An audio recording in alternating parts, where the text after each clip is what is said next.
Senator, really appreciate your time today. Thanks for joining me. Absolutely. Good to be with you. Thank you so much, Billy, for having me. So I want to dig right in. You've had a couple of busy weeks. You launched a presidential exploratory committee. What motivated that? I believe that America can do for anyone what she has done for me. And I believe that we have to restore hope, create opportunities, and protect America. We have so much to celebrate. We are actually the land of opportunity and not a land of oppression. I believe that today's culture, there's this victimhood that seems to be sold on one side, where we all know that individual responsibility leads forward. And your personal story is really an incredible story. How has that shaped, and feel free to get into the finer facets of your early life, but how has that shaped those views that you just expressed about America?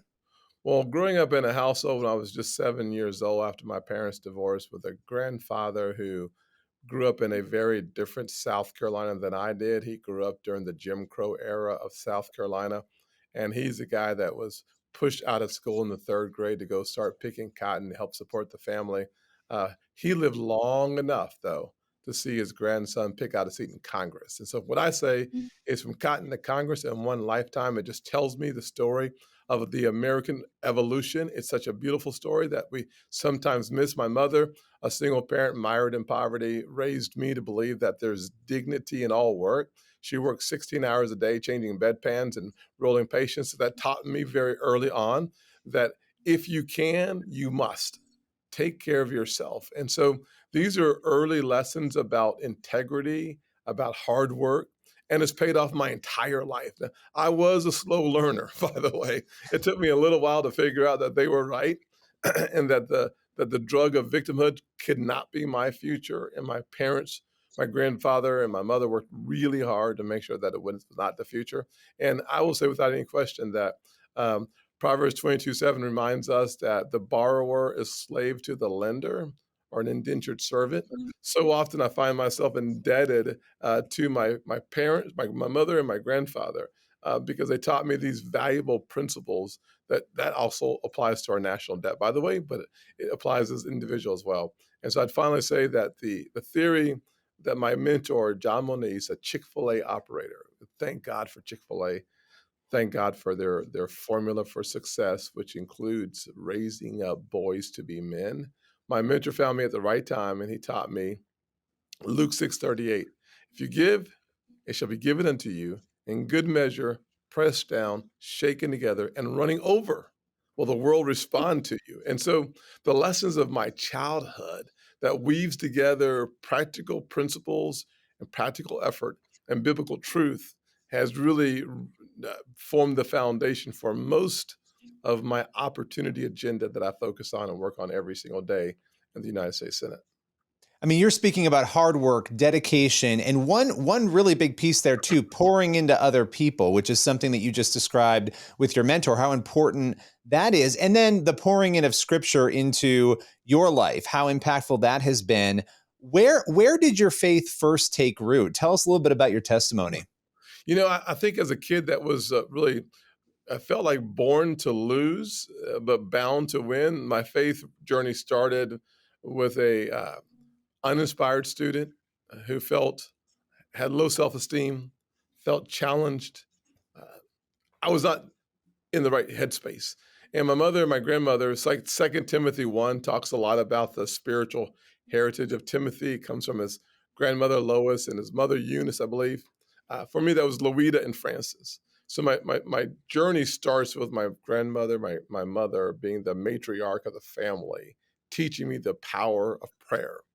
Uh, as a kid growing up and starting to work, I had a great friend, Roger Young, who was working at the same movie theater, and he taught me that the reason why he was so happy living in a single wide trailer with no car was because Jesus Christ was the Lord of his life.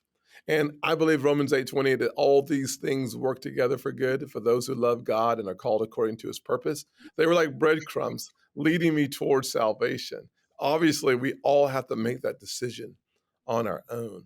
And it was September 22nd, 1983, at a Fellowship of Christian Athletes meeting. I was on a small football scholarship at Presbyterian College, and I gave my life to the Lord. And I will say, you talk about radical transformation. I thought for a long time that Jesus was my game and football was my life. After becoming a Christian, I realized that football was just a game, but Jesus was the rest of my life. And that journey has taken me into public service and into trying to lay a foundation that the good Lord blessed me with people who came together to form that firm foundation on spiritual and biblical truth. Yeah, and as you're talking about that, I think about the difficulties of being president. What comes along with that? It's the hardest job, in the world. And Yes. as you look at your history in business, in government, working up to where you are, potentially making this major decision to go for that job, what has compelled you the most in your heart to say, maybe this is something I want to do? I think Matthew 25 has a lot to do with it, where the Lord talks about the importance of the talents that we're given, whether it's one, two, or five. It also distills for us the people who need help, the naked, the hungry. It gives us a subgroup of individuals, widows that need additional assistance, prisoners as well. So to me, if you look at the Matthew 25:21 way of living your life, that well done, my good and faithful servant, that the prospect of taking all that you are and laying it out as a living offering to others, it to me is the best view of service. The most important component from my perspective is that so many people who went before me laid their lives out as a living sacrifice. That in the times that we live, it might be my Esther 4:14 reaction to what I'm seeing, that for such a time as this, my story of a miserable beginning, with the odds stacked against me, with questions of my own self worth, all coming together and then succeeding beyond my wildest imagination, according to Ephesians 3:20, that God is able to do exceedingly abundantly above all that we ask or imagine. To go into politics and to succeed in a way that no one could have imagined. My grandfather was picking cotton. I picked a seat in Congress, from cotton to Congress in one lifetime. If there's ever a time to tell the story of American progress, the time is now. And if there's someone who's been on both sides of that track, that's lived the testimony, it is time for that person to stand up. I can't talk about outcomes, but I can talk about mission. My mission of restoring hope and creating opportunities and protecting America is the mission I'm willing to invest the rest of my life, making sure that my American story pales in comparison to those that come behind. You've talked about a lot of issues culturally so far in this interview, a lot of issues politically. You talked about the debt, which I want to ask you about after. But what do you think are the biggest issues right now? If you had to pick two of the biggest issues, and I know that's difficult to do in light of where we are facing America, what would you say they are right now? Well, interestingly, the two biggest issues, I would say the first one is a culture of grievance that needs to become a culture of greatness, and the weakness of American leadership on a global stage actually encourages more chaos and more fear. Those could then be delineated into specific threats, be it China, Russia, and Iran. I'd call those the axis of evil rising again. Those are specific global threats to who we are as a nation. But the culture of grievance, fueled by victimhood and despair, is something that challenges the whole John 8:31 and 32, I believe it is, that abiding in me and the truth will set you free. We are we are living, it feels like at times, in a culture void of truth, that is your truth and my truth, which means there's no truth. We have to get back to the bedrock of truth that really does come from our Judeo-Christian foundation that we've depended on for 250 plus years and counting.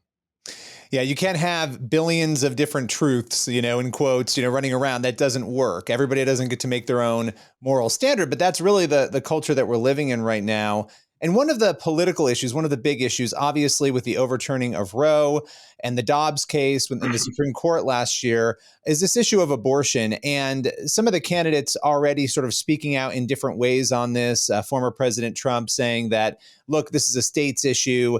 Nikki Haley, interestingly, talking about needing to find consensus, that whoever is president will need to find consensus. She does see a federal role in it. Didn't really identify what that looks like yet. What do you make of this issue of abortion in light of what the other candidates are saying right now? Well, Billy, I think we cannot miss the fact that life has intrinsic value because it comes from God. I have a 100% pro-life voting record, and I'm a 100% pro-life conservative. If I were president of the United States, I would sign the most uh, positive, conservative, pro-life piece of legislation I could get to my desk. And what I would say is that it would be impossible for that legislation to get to my desk without us first winning the hearts and minds of the American people. I would start without any question by saying that we must limit how far the radical left can go with the issue of abortion. Today, and even last year in the United States Senate, Democrats voted for abortion up until the day of birth. In order to avoid that kind of catastrophic occurrence in our country, I would limit abortions to no more than 15 weeks would be the place I would start. And I would hope that by winning the hearts and minds of the American people, that we would have a different conversation about the culture of life and preserving life even better. But until we win those hearts and minds, we won't win the argument. We won't have the votes. But we have to start somewhere. Yeah, that's a very interesting perspective that often is not talked about, winning hearts and minds, right? You talk policy, and then there's really changing somebody's perspective on the issue, because that is really the core and the heart of a lot of the issues that we talk about and debate about in this country today. Another big issue is the debt. Obviously, there's a stalemate right now over the debt ceiling. I'd love to get your thoughts on Yes. that. But why is this issue of national debt actually an incredibly important issue we should be talking about?